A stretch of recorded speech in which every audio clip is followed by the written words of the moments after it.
आपल्या परिसरातील राजकीय, क्राईम व सामाजिक अपडेट जाणून घेण्यासाठी पाहत रहा स्टार वन न्यूज वर्तमान। डिजिटल अंगणवाडीमध्ये रूपांतर करण्याचे काम लवकरच सुरू होत आहे।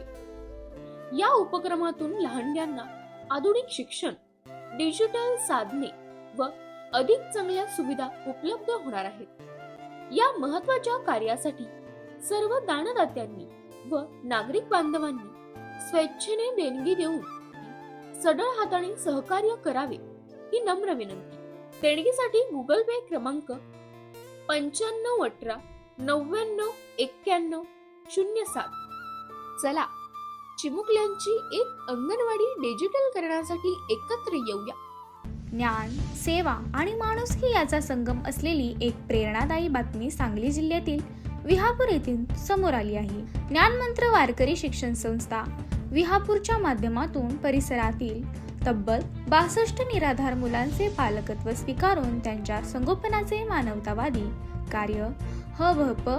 गणेश डांगे महाराज अविरतपणे करीत आहे। या कार्यासाठी समाजातील दानशूर व्यक्तींनी सढळ हाताने मदत करावी असे आवाहन ॲडव्होकेट बाबासाहेब मुळीक यांनी केले आहे। विटा येथील ह.भ.प.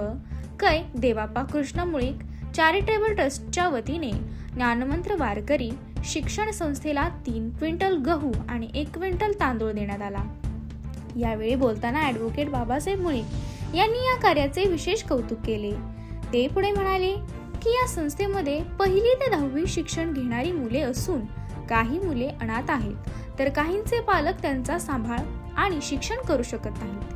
अशा मुलांचे पालकत्व स्वीकारून कोणतेही शासकीय अनुदान किंवा मदत नसताना केवळ कीर्तनाच्या माध्यमातून मिळणाऱ्या उत्पन्नातून या मुलांचे राहणे, खाणे, शिक्षण, कपडे आणि औषधोपचार यांची सर्व जबाबदारी डांगे महाराज पार पाडत आहेत। समाजातील अनेक नागरिक आपले वाढदिवस, पुण्यस्मरण किंवा विशेष प्रसंगी शाळा, वृद्धाश्रमांना मदत करतात।